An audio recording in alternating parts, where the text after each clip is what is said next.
All right, guys, you'll have to excuse the messy shed. It is a shed. It gets used. I painted the floor in here black, which was a mistake because anytime you walk in here with shoes, you bring dirt in. But today I'm going to be building another planter box. Now, I've built two of these already. I'll show you guys what those look like in just a second. These are nothing fancy, but we've got a bunch of wood that I saved when I ripped the deck up here at the property. So instead of getting rid of it, I saved almost all of it, and I've been building planter boxes with it. I also built a door, and I'm going to show you guys what that door looks like in the future, because there's some hardware I need to get to finish it. It's super heavy and I need some really strong latches. And I went to the Lowe's today to get some fence posts, and they had some really cool Gothic style ones, but they were warped. So I'm going to wait until they get more in stock and go see if I can find a better one. But I really need a skill saw. I don't have one currently, so I'm going to be cutting my boards with a Sawzall. I was also using a jigsaw, but my Black & Decker jigsaw finally died on me. I abused the hell out of that jigsaw. I think it's an awesome saw for around $30. Works just as well as the other ones, at least in my opinion. Unless you're, getting something really fancy, a Black & Decker jigsaw works just fine. But because I'm using a Sawzall for this project, it's really hard to get a straight cut with a Sawzall. I really need a skill saw. So a skill saw is probably going to be my next tool that I buy. I'm slowly collecting tools here. I've got the electric Oregon chainsaw. I've got this cheap $30 Hyper Tough reciprocating saw from Walmart that doesn't have a battery. It's a plug-in. I think for $30, this is one of the best investments I've ever made. It's not the best Sawzall, but it gets the job done, and I just use the Walmart. You can get these at Walmart. I don't know if it's a Walmart brand, Hart, but I buy the Hart brand Sawzall blades. They come in this little carrying case that opens and closes. I've used the hell out of these, and they're getting kind of dull, so I'm probably going to buy some more of these next time I go out to Walmart. I'm in no way, shape, or form saying that these are the best Sawzall blades, because they're not, but they worked for what I need them for. They come with a few all-purpose blades that are short. They come with some pruning blades that are long, and then they come with all-purpose blades that are long like this. And they also come with either 2 or 4 of these multi-packs from Hart, some metal blades. So I've used the hell out of the metal blades, cutting screws off that were sticking out of my boards because the screws were too long. I chopped off the edges or the ends of the screws. And here's the thing about these Hart blades and this Sawzall. Before I got my Oregon chainsaw, I used this bad boy to cut down a bunch of trees in the backyard. It took a ton of time because this is not the optimal tool to use for cutting down trees, but it got the job done for 30 bucks. Again, guys, this is an awesome unit. I've had it for, I don't know, 4 or 5 months, maybe a little less, maybe a little more, and I've used the hell out of it. It works just fine. It overheats after about 20 minutes of continuous use, and I'm not saying that it overheats and shuts down. It just, the handle piece here starts to get a little hot. So excuse me. I just recently upgraded my drill to a Cobalt brushless 24 volt. This thing is awesome. The battery lasts a long time. I'm not sure if you can turn this flashlight off. Every time you pull the trigger, the fucking flashlight turns on, which helps drain the battery. This does have a battery indicator. You click it and it tells you how much battery you have left, and I've noticed that it takes about 2 to 3 hours to charge the battery to full once it's depleted. But again, there's probably a way to turn this. See what I mean? If you even lightly pull the trigger, the flashlight turns on. And sometimes you just don't need the fucking flashlight. So there's probably a way to kill that. I have not read the manual to this. So here's a funny story about this drill.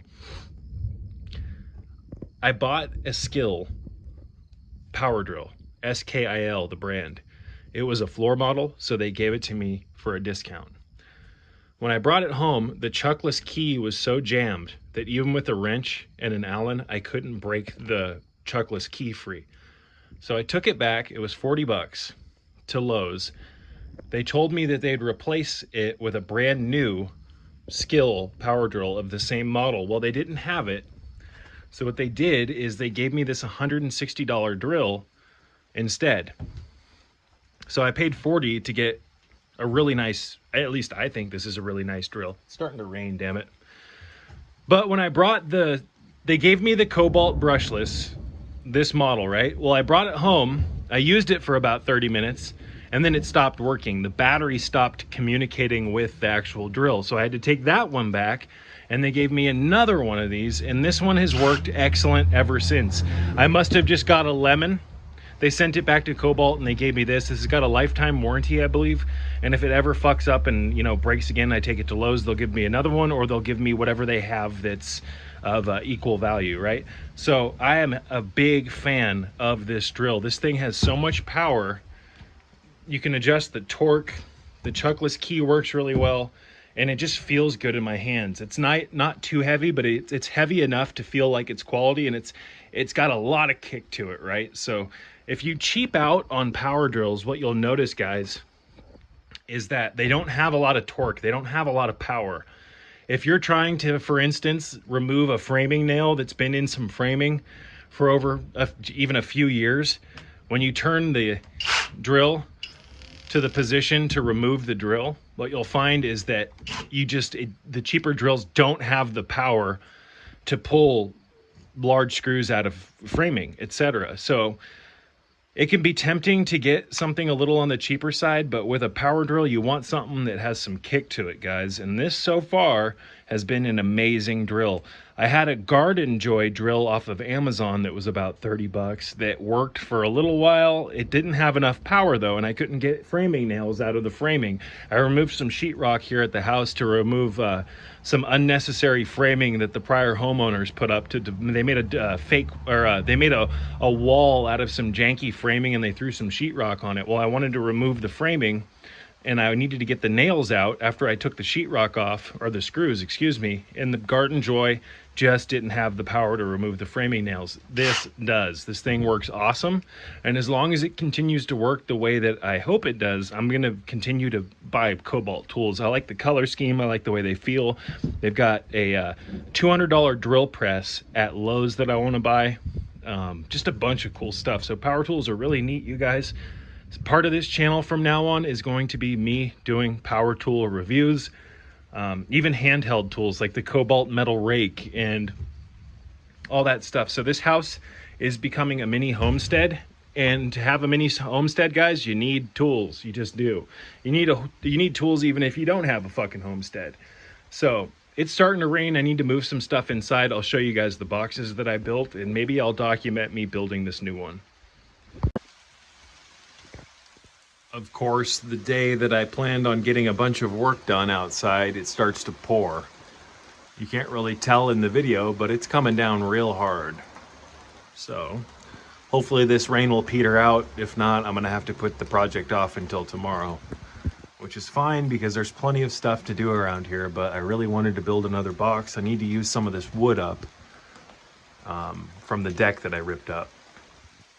But all this land behind the house that you're looking at, you guys, over 50 acres, excuse me, behind the house, all of this is unoccupied land. There's no houses up there, there's nothing. So I do indeed live in the middle of nowhere. I have a few neighbors, but for the most part, we are out in the boonies, which is exactly what I've always wanted. You don't really know how loud the cities are and how toxic the cities are until you get away from it, guys, and you get some inner silence. It's hard to obtain inner silence if you're constantly being inundated by the noise of people around you, and the cars and the airplanes and the helicopters and the beep, beep, beep, and the people yelling and all the nonsense. Noise pollution is a very real thing, and when you get away from it, your mind can indeed heal. It's much easier to get into states of self-reflection and deep introspection when you have quietude around you. Your environment largely dictates what type of mindset you're in. So when I finally got away from the major cities, I started to easily slip into perceptual fluidity much easier.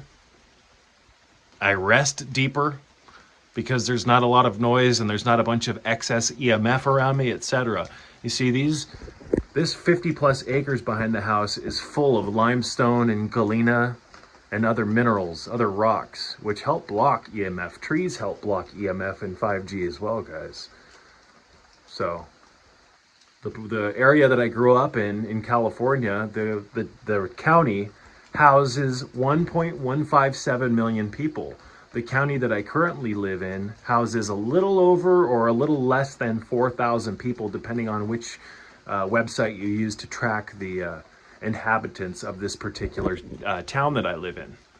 So when you go from 1.157 million people in a small confined area to less than 4,000 or slightly over 4,000, that is a huge reduction in the noise levels as well as the energy levels. You see, we are all beings, biological beings that have minds.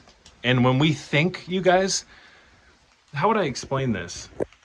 When you have millions of people confined to one small area, the combined thoughts and thought forms of all these people living together creates an egregore of sorts that begins to gain its own sentience. You have all these stressed out people, these people that are like in one area, right? All of their combined thoughts creates this amalgam of chaos. When you remove yourself from that and get away from all of the people, you get away from their toxic thought forms. So your thoughts are things, guys. Your thoughts, proof of this, excuse me, is within the magical arts, the creation of servitors, the creation of egregores, the creation of thought forms is proof, at least to me, that thoughts are indeed things. Do you know that you can actually create your own entities with your own minds, or with your own mind? Entities that you can then send off into the world to help you do things. You should check out John Kreider's book on creating servitors, as well as his book on creating a servitor companion. After reading those two books, I highly suggest reading Damon Brand's book, Magical Servitors. I'm not a big fan of Damon Brand's books, his material, although I think it's pretty well written. I'm just not a fan of that type of material. I like John Kreider's books much better, but his book on creating magical servitors is one of the best. It's a masterpiece. In fact, I think it's Damon Brand's, best work. You can create entities, guys. In fact, that's what witches and wizards and warlocks and diableros and etc. brujos have done for thousands of years. You can use your own mind to create an entity that gains its own sentience over a period of time. We all do this on a daily level, guys, without our conscious recognition of it. We just do it in a way without us knowing that we're doing it, and it's a way that's not beneficial to us. We actually create negative thought forms that begin to operate on the unconscious layers of our mind that drag us down and keep us from progressing. So, it looks like the rain's beginning to stop. I'm gonna get out and do some work. All right, guys, so this spot right here needs to be closed. This little section allows entry from the backyard to the front yard. And because I have a bunch of outside cats here, this needs to be sectioned off to keep coyotes out. So what I'm gonna end up doing, and I already built it, is if you come over here with me, I built a door out of deck boards. It's not done, it's heavy as shit. So I'm gonna need to get probably a 10-foot fence post and put it down 3 or 4 feet and cement it in right here. And I'm gonna have to get some really heavy duty hinges and latches for this thing to hold it up. But I'm gonna sand this down, and once it's dry, I'm gonna sand it because it's been rained on. I left it out here last night and it fucking rained. But I'm gonna dry this wood up, sand it, put a protective coating over it, weather coating, and that'll help bring the grain out and make it look better, especially once it's sanded. But I was thinking, what could I do for the knob? And years ago, I found this stick and I sanded it down, and I was gonna make it into a wand. But I thought, okay, what if I do this? What if I mount it like that and screw it in, and you can put your hand under here, right? So what I'm gonna do is I'm going to sand this down further. I'm gonna put some ebony probably stain on it, or a gray stain, which will make this thing look totally different. All the grain will come out, it'll look beautiful. And then once the stain's dry, I'll probably sand it down just really lightly, and then put a clear coat on this, a protective weather coat. And then from the back, I'll end up screwing this to the door as a knob. And again, you can put your hand back here or under here. You can get your whole hand, and then you can use this to pull the gate open. But I'm going to screw it from the back so you don't see any screws going down into the head of this. But I thought, and it keeps wanting to fall over because it's not screwed in, but I think that'll look pretty fucking cool. Let me see if I can get this to prop up for you guys. I really want you to see what this will look like. See what I mean? And I'll end up putting it like that. Straighten this thing out. But yeah, and then that will be the door. Again, I'm gonna get some really heavy duty latches and hinges for this thing because this is fucking heavy. This is probably 60 pounds or more.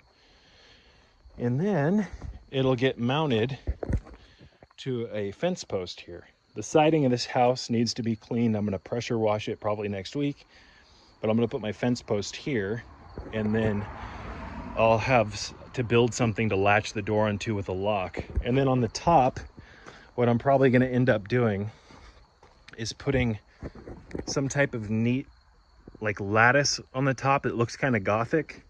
And then I'll probably end up getting some type of gothic looking cast iron face for the front, or maybe a dragon head or a gargoyle. I'm not 100% sure. But this is made from, you know, recycled wood that I kept after I ripped the deck out. So it's a work in progress. As you guys can see here, we got the chicken coop. This thing took quite a long time to build. I had to use a post hole digger to dig all the holes for these fence posts. And as you can see, there's quite a few of them.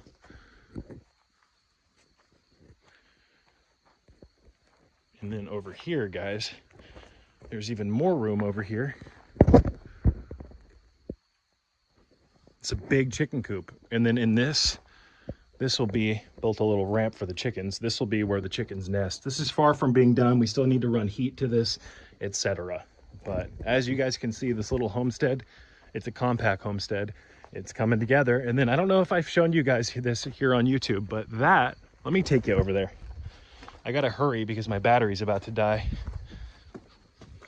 This is a pretty cool little invention. If you come around the back here, this is a underground compost bin that I made. And it's working, let me tell you. There's worms galore in here. So I put all my scraps, food scraps, etc. in here, and then I cut this with a jigsaw, a little door for this. I put it right here. This is a barbecue grill heat press, or a garden press, a barbecue press. And it's heavy, and if I leave it there, it makes it so nothing can get into this. I drilled a bunch of holes around this so that some air can get in. And that's probably a 4.5 feet deep compost bin by about 4.5 feet wide. So anyways, you guys, look at how beautiful it is back here. Look at the moss on this tree. What am I saying? On this rock. The elements are everywhere, guys. The elementals.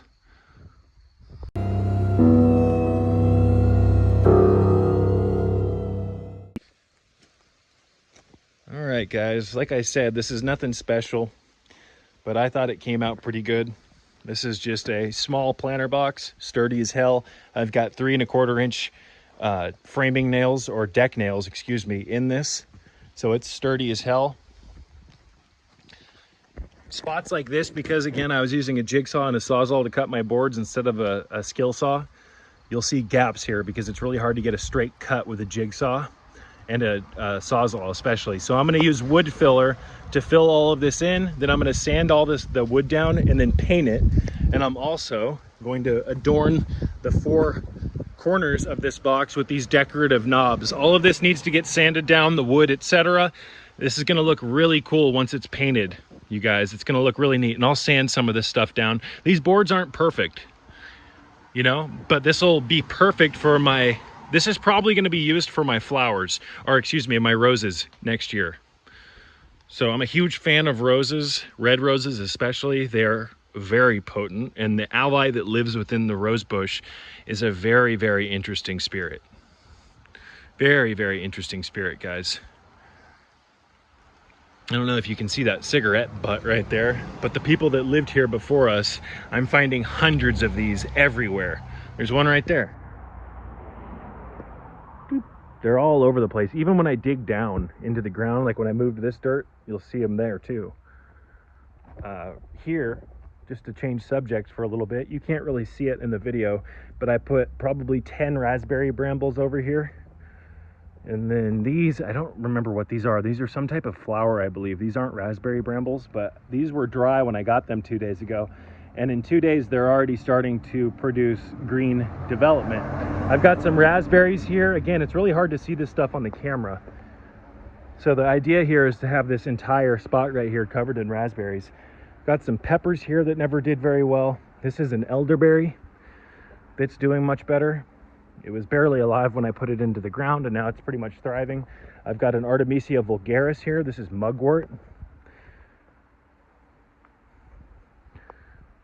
This is a very potent ally. This also works remarkably well for inducing states of prophetic, vivid dreams, as well as lucid dreams. This is one of the first plants that I suggest people start working with if they're interested in plant magic. This is Artemisia vulgaris, common mugwort. And this over here is Artemisia Princeps. This is Japanese mugwort, also known as yomagi. This is another very powerful ally. The spirit that lives within the Artemisias is very, very powerful, guys. You can indeed create relationships with plants, and you can enter into non-ordinary states of consciousness where you can communicate with these plants. Not a lot of people are saying this on YouTube, but it's true. This is a Rose of Sharon that I transplanted. I found this here over by the railroad, and I wanted it. People weed whack through there all the time and they clear the land, so I wanted to save this. It's not doing too well, but it's finally starting to look like it's going to bounce back. The root on this thing is like 1.5 feet long. It was really hard to dig out, and the transplant was really stressful, but it's starting to bounce back. Its leaves are indicative of stress, but they have gotten much better. So look at the leaves on these, you guys. Artemisia vulgaris and yomagi are used in what's known as moxibustion, which is the combustion or ignition of dried plant material on particular meridian points to bring or instill flow within the meridians. Mugwort is used heavily. It's the most used herb for moxibustion. So we'll do videos on moxibustion in the future, and I'll show you how to do it. This plant was recently transplanted, so it needs a couple of months to establish its roots. I'm hoping it'll make it through winter. I'm going to create covers for these plants so that during winter, hopefully they live. But again, that's a elderberry. But also, guys, this is one of the bigger planter boxes that I recently made. This one's 9 feet by 4 feet by 2 feet high. This will be a flower or used for wildflowers. I'm going to put a divider in 2 different spots, so it'll be sectioned off. So I'll have a divider running from there and then there, and then I'll have 3 isolated spots to plant different plants in, because some of the plants that I like to grow are invasive species and they'll actually try to poison other plants through their root system. So by putting a divider in between here, I'll be able to avoid having my plants kill off other plants, etc. So that is right there mustard that needs to be harvested. I don't know why I keep forgetting to eat this, but this should have been harvested a long time ago. And this, you guys, is my fig that's grown about 50% bigger than it was in a very short period of time. And I bought this a couple of months ago and it was half the size. So I fertilized this with a very specific fertilizer. Maybe I'll talk about that in the future. And I water this guy at least 2 gallons a day, which some people will say that's too much, some people will say that's too little, but this guy is doing awesome. It's getting to the point where the cage needs to be removed. But yeah, you guys, again, these are raspberries. They're not looking too happy because I recently transplanted them, and from my hand here, this pole to this pole will be covered in raspberries next year. I'm not sure what this is. This is just a weed that's growing. If any of you guys know what this is, please let me know. It kind of looks like chamomile, but I'm almost positive it's not. It doesn't smell like chamomile, and I don't think chamomile has leaves like this. So again, all of these gaps will be filled with wood filler, and then once the wood filler dries, I'm going to probably take a router and route the outside of this to put a decorative edge on it. Then I'm going to prime the outside of it, prime the inside of it, and on the inside I'm going to spray it with Flex Seal, so that when the wood's wet, it doesn't damage it. And you guys, I think, will be shocked what this looks like when it's done.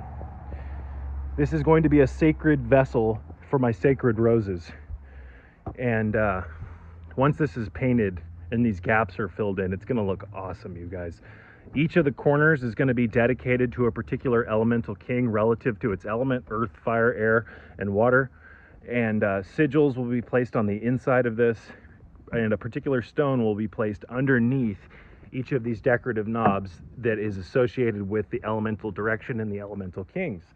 I've got a bunch of wood over here that I cut down with the Sawzall. A tree fell in the backyard and it refused to disconnect from where it broke off, so I had to chop it off with the Sawzall. Now we have a bunch of these big pieces. Let me show you guys something. Forgive the dirty shed. This is, and I just knocked my drill over. Good thing there's a warranty on it. This is an organ chainsaw. This is an electric chainsaw. Now normally I'd prefer gas, but with the way that the property is here, I don't need a gas-powered chainsaw. Although, again, if I had to pick between gas and electric, I'm going with gas. But this was only $100, you guys. This is an awesome chainsaw. It's got a ton of power, and Organ is a really well-respected chainsaw brand. So it's got a cool color scheme too, I think, at least. I'll take the blade cover off and show you guys what this looks like. So there you go. I've got links to all the tools that I'm showing you guys in the description box below if you want to buy one or check out more detail and the specs on each of the tools. But yeah, a chainsaw. I wish I would have had this when the trees fell in the backyard, but I will, you guys. Let me just show you. Be using the chainsaw with an extension cord to chop down a decent amount of these trees. You can't really tell, but some of them are dead and they're just ready to fall. That one in particular. It may not look like it's dead in the video, but it is fucking dead. And if you go up there and even lightly push on the tree, you can feel it cracking or creaking. So some of this stuff needs to come down. This is about a month ago, you guys, a big ass tree fell and landed on this tree and cracked the tree, so we had to cut that down, and it was just a huge mess. So, you know, I was gonna cut this tree down, but I think what I'm gonna do is cut it where that line is right here. I'm gonna cut it where this line is here, and then put a wood platform on top that's weather treated, and that way my outside cats can jump on it and hang out and have a perch. My cat Ginseng, who I was very close to, unfortunately was recently hit by a truck in the most gruesome way. And he loved playing on this. He would jump all the way to the top and hang out at that very point.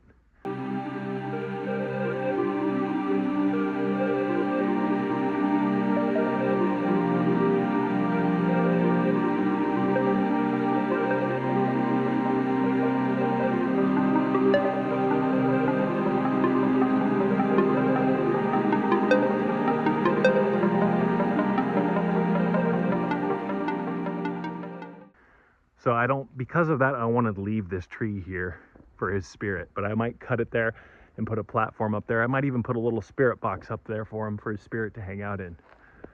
But I'll show you guys where I buried him. Bear with me.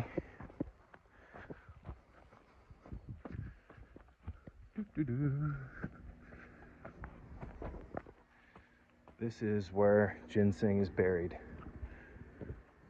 So I made him his own sarcophagus, and I buried him with a bunch of provisions for the afterlife: water, food, spells, herbs,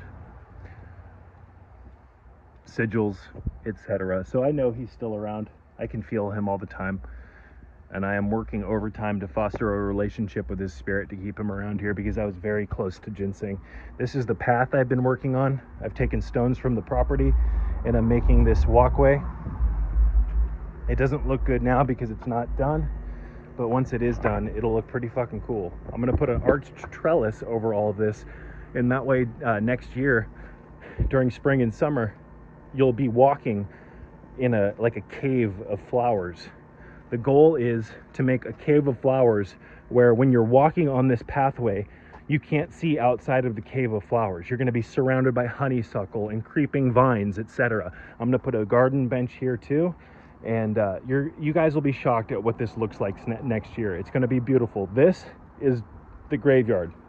Ginseng's buried there, Ripley's buried there, Mirage is buried there, and a very young little kitten that was only a couple of days old didn't make it when my cat Aster, my outside cat, gave birth to her last litter. So I gave the little kitty a box. I buried he or she. I didn't ever sex the cat, but I buried he or she similar to how I buried Ginseng, with provisions for the afterlife, etc. I'm very close to these animals, you guys. To me, they're far more than just animals. They're allies. But that's a subject for a completely different rant. This is all pieces of wood that I've saved from cutting down the trees. I'm gonna make a natural fence out of this. This bathtub I found under the ground here, but this is gonna be an altar of sorts. It doesn't look like much now, you guys, but it's gonna look amazing when it's done. So, got some lemongrass growing over here, echinacea over there. Everything looks kind of rough because everything's falling or all the leaves are falling, and the yard does not look the way I want it to look yet. It's taken a lot of work. I had to rip the deck out back here. This is just a temporary look for all this stuff. Next year, you're going to be shocked at how amazing this looks. It's going to be like a secret shadow garden, an alchemical laboratory. So remember what the garden looks like now, so that when you watch my videos next year, you can be shocked at how much different everything looks. This spot right here is going to be where I grow all of my American ginseng. This spot is at an angle, which American ginseng loves. You can't really tell. That's belladonna that I planted. You can't really tell how slanted this plot of land is right here, but a slanted ground is perfect for Panax quinquefolius, aka American ginseng. It likes having wet roots, but it doesn't like having consistently saturated roots. So by putting things at an angle, it helps the water drain. And this spot gets 80% or more shade, which American ginseng loves shade. Look at this, you guys. This is right in the backyard. That's actually a cave right there. One of my outside cats used to go in there and sleep. And it's amazing how deep that cave actually is. This is all untouched land, guys. This is full of elementals. I got a nectarine tree here. I gotta go because my battery's about to die. This is a plum. This is another plum. And this is an apple tree, which needs a companion tree. So I just haven't invested in that yet. But look at the flowers growing everywhere, guys. It's fucking gorgeous. And then down here, before I wrap things up, I'll show you guys. This is a cherry blossom tree. Dropped my phone. This is a cherry blossom tree. So, in time, this will look amazing. So this is the structure that I made for the outside kittens. My cat Aster had kittens, and I can't bring all these guys in, so I figured I'd try to build a box for them. That way she can keep them all corralled and so they don't run out into the road. I've already lost one cat to a semi-truck. I don't want that to happen to these little guys.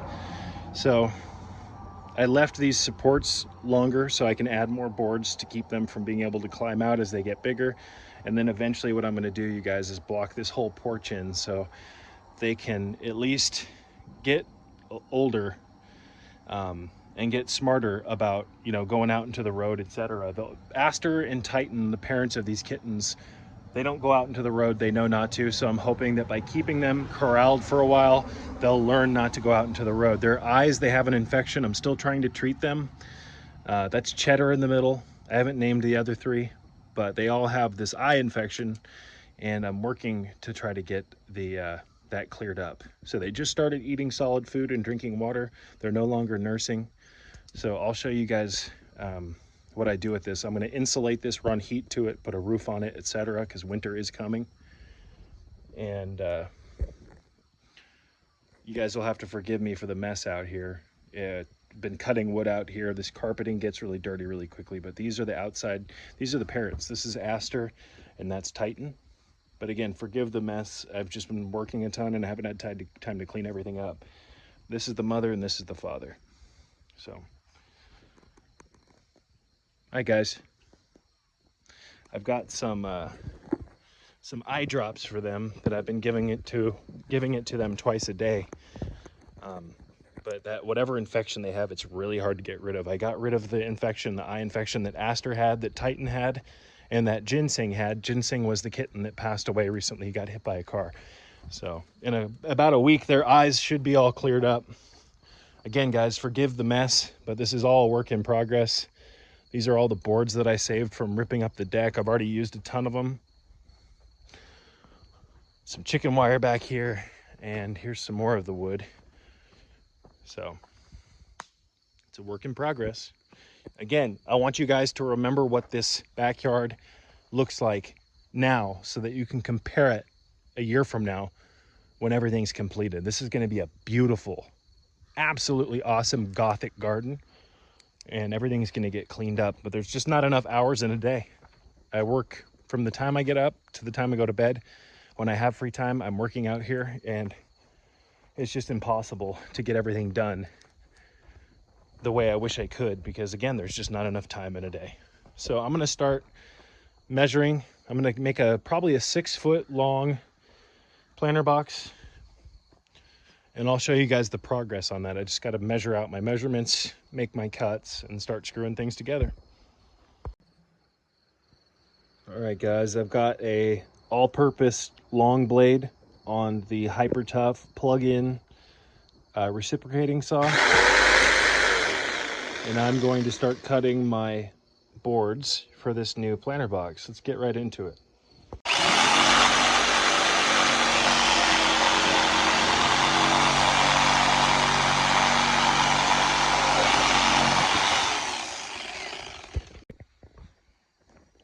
All right, guys, so this is the big 9-footer that I built, and this is what is it, 5 or 6 feet? I think it's 6 feet, but this is the basic frame of it. And then once this gets done, it makes the rest of putting this thing together a breeze. So what I need to do now is come in here with this metal sawzall blade for cutting metal.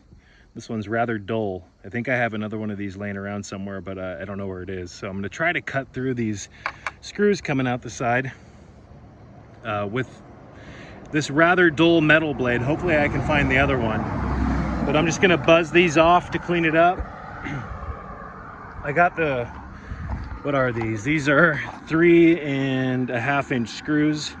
I wanted them a little bit longer so that I could go all the way through the boards. And again, I'll just take the Sawzall over there, put this blade on it, the metal blade, and buzz these off. And then all you have to do at this point is, once you get the frame done, you just throw your boards on like this. I think this board's kind of warped, so it might not sit flush, but it's not supposed to be, it doesn't have to be perfect, right?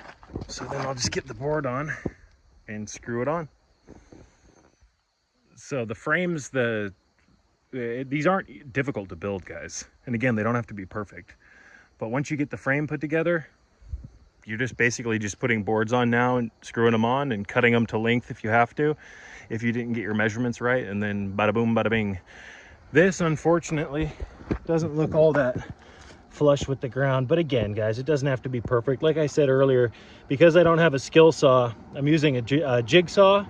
And today I used a Sawzall to cut these boards, and it's damn near impossible to get a perfectly straight edge with a Sawzall. So it is what it is. Again, it doesn't have to be perfect. And then I'm gonna put this new box right up front, and I'm gonna get rid of these tires. I was gonna use these tires for planter boxes, but they just don't look that good.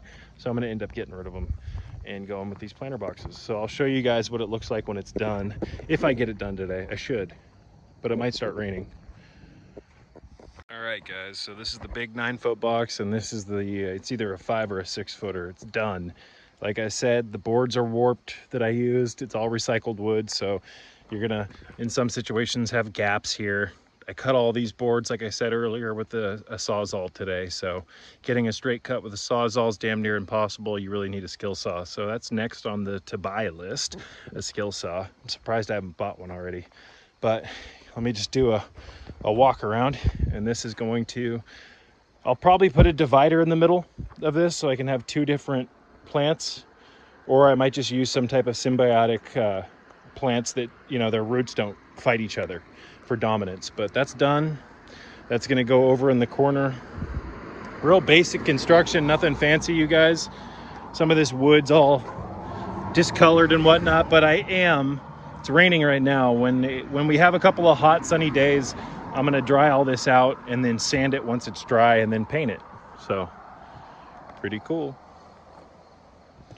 And done.